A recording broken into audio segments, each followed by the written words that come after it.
आपकी लाइफ में एक गोल है, एक ड्रीम है, एक एम्बिशन है। इमेजिन करो कि वो एम्बिशन है घर बनाना।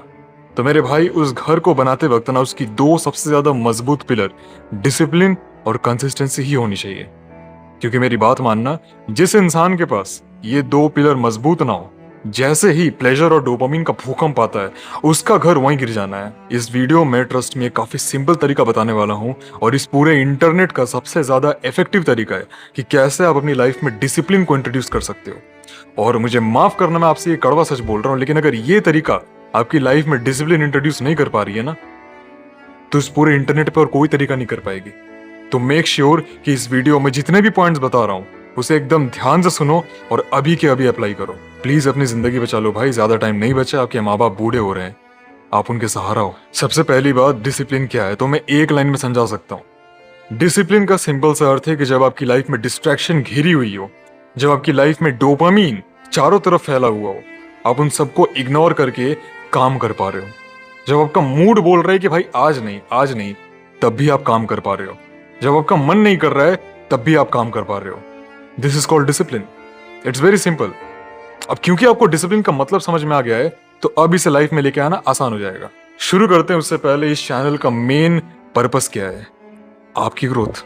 सो if you are interested in your growth, your development, you can consider subscribing. शुरू करते हैं। सबसे पहले आपको एक पेन लेना है और एक पीस ऑफ पेपर लेना है, और आपको बैठना है और ऑब्जर्व करना है कि एक पूरे दिन में आप उठने से लेके सोने तक क्या करते हो। कुछ भी। अगर आप गेम खेलते हो तो उसे भी लिखो। और जो आप सो रहे हो ना, 7 8 9 घंटे की नींद हो रही है, जितने भी घंटे की नींद हो रही है, 24 घंटे का एक ग्राफ बनाओ, उसमें 8 9 घंटे मार्क कर दो कि आप सो रहे हो, उसे भी मार्क करो। जो भी काम कर रहे हो पूरे दिन में, मार्क इट। अब आप अपने पूरे दिन में क्या कर रहे हो, आपके पास पूरा डेटा पड़ा हुआ है। अब आपको एनालाइज करना है, गौर से देखना है कि कौन सी चीज एक डिस्ट्रैक्शन है और आपके दिन में बेकार में टाइम खा रही है, और उसे रेड पेन से मार्क कर लेना है। आपको चेक करना है कौन सी चीज है जो आपकी लाइफ में प्रायोरिटी है, उसे ग्रीन पेन से टिक कर देना है। और जैसे ही आप ये मार्क और टिक वाला काम कर लेते हो, आपके पास दो लिस्ट होती है। पहला, ऐसी चीजें जो आपको लाइफ से हटानी है, और दूसरा, ऐसी चीजें जो आपकी लाइफ में प्रायोरिटी है। तो सबसे पहले जो चीजें आपकी लाइफ में एक डिस्ट्रैक्शन है, उन्हें आउट करो, और जो चीजें आपकी लाइफ में प्रायोरिटी है, आपके पास उसकी लिस्ट है। अब उस लिस्ट के साथ एक रूटीन बनाओ। रूटीन सिंपल होना चाहिए, और अगर आप कंसिस्टेंट रहने वाली गलती करते हो, तो मेरे भाई माफ करना, डिसिप्लिन का डी भी नहीं आने वाला है। बहुत लोगों को ऐसा लगता है ना, कंसिस्टेंसी का मतलब होता है हर दिन लगातार, बिना रुके, बिना थके, बिना एक भी दिन मिस किए, काम पे काम, काम पे काम, काम पे काम, which is not being consistent. ये कंसिस्टेंसी नहीं है। क्योंकि जब भी कोई ऐसा करने की कोशिश करता है ना, मैं पर्सनली बता रहा हूं, मैंने भी ये चीज करी है कई बार। इसका दो ही अंत होता है। पहला, बहुत ज्यादा काम करने के चक्कर में थकान फील होती है, बर्नआउट हो जाते हो, और एक दिन अचानक से अपने आप मन करता है कि भाई अब नहीं करने वाला मैं। और दूसरा, क्योंकि हर दिन शो अप करने की आपके अंदर प्रेशर बनी पड़ी है, तो एक दिन जैसे ही मिस हो जाए, आपको लगता है आपकी स्ट्रीक टूट गई। अपने इतने 5 6 7 दिन से मेहनत करी थी, सारी मेहनत पानी में बह गई, which is not true. Consistency का मतलब भी मेरे से समझ लो मेरे भाई। इसका सिंपल सा मतलब है, डे 1 अच्छा आएगा, डे 2 अच्छा जाएगा, डे 3 अच्छा जाएगा। If you fuck up in day 4, कोई बात नहीं, भूल जाओ, डे 5 से फिर से डे 1 वाली हरकत करनी है। लगातार चलते रहना है, और बीच में अगर गिर भी गए तो अपने आप को उठाना है, फिर से उसी मोमेंटम के साथ चलना है। This is called consistency. पूरे कैलेंडर को ग्रीन टिक मार रहे हो, ये कंसिस्टेंसी नहीं है। बट अगर 1 2 रेड टिक हो भी रहा है, तो उसे पूरा रेड करने से बचाना कंसिस्टेंसी है। और एक इंपॉर्टेंट बात, कि जब आप रूटीन बना रहे हो ना मेरे भाई, प्लीज हवा में तीर मत मारना। आप रूटीन में लिखोगे 50 पुशअप्स फ्रॉम टुमारो, कर नहीं पाओगे ना। आपको एक ऐसा रूटीन बनाना है उन प्रायोरिटी लिस्ट के साथ जो आप सस्टेन कर पाओ, जो आपके कंफर्ट जोन से आपको थोड़ा सा बाहर ढकेले, पिछवाड़े में लात ना मार दे। क्योंकि 50 पुशअप का टारगेट करोगे, 20 करके थक जाओगे, आपको लगेगा आपने अपना काम ही नहीं करा है आज। मतलब कर भी लिया काम, लेकिन फिर भी अंदर से जो सेटिस्फैक्शन होती है, जो डोपामिन मिलता है, जो आपकी बॉडी आपको रिवॉर्ड करती है, वही नहीं होगा। और एक काफी इंटरेस्टिंग चीज बताता हूं बटरफ्लाई इफेक्ट के बारे में। एडवर्ड लॉरेंस नाम का एक इंसान था जो एक वेदर एक्सपेरिमेंट कर रहा था। क्या ना, मौसम को प्रेडिक्ट करने का तरीका था। वो बंदा बेसिकली मौसम को प्रेडिक्ट करने की कोशिश कर रहा था। उसके पास एक मशीन थी जिसमें कुछ डिजिट्स, कुछ नंबर डालने के बाद वो मौसम को कुछ देर में प्रेडिक्ट कर लेता है कि आने वाले टाइम में मौसम कैसा होने वाला है। तो उसने कुछ कैलकुलेशंस करे, उसके पास नंबर आ गया। अब उसने उस वेदर प्रेडिक्टिंग मशीन में उस नंबर को डाल दिया, इंसर्ट कर दिया, और उसने नोटिस किया कि मशीन काफी ज्यादा टाइम ले रही है कैलकुलेट करने में।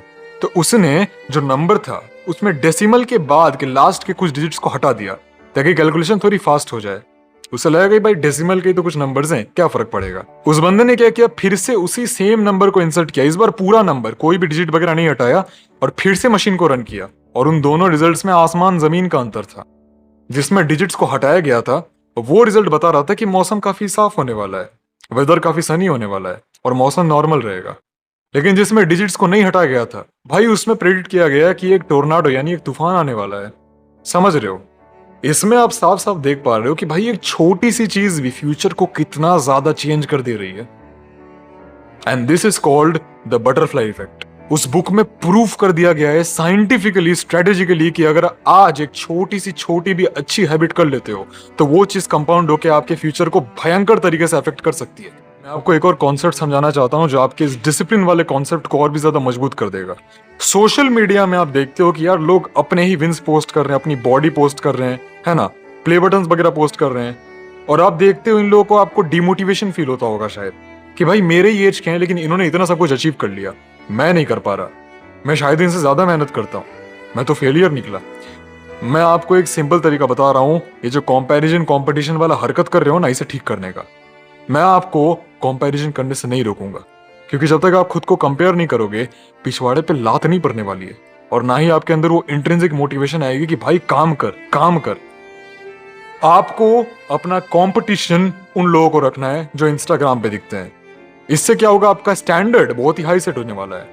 आपको दिखेगा कि हाँ ये लोग मेरे कंपटीशन में हैं, मुझे इन्हें बीट करना है। बट आपको अपना कंपैरिजन अपने पास्ट सेल्फ के साथ करना है कि कल मैं कैसा था और आज मैं कैसा हूं। अगर कल जो इंसान में था आज उससे बेटर हूं, आई एम डूइंग प्रोग्रेस। मुझे फर्क नहीं पड़ता ये लोग क्या कर रहे हैं, मुझे इन लोगों से तभी फर्क पड़ेगा जब मैं कंपटीशन वाली बात लेके आऊंगा कि मैं इनके साथ कॉम्पीट कर रहा हूं। बट कंपैरिजन किसके साथ होगा?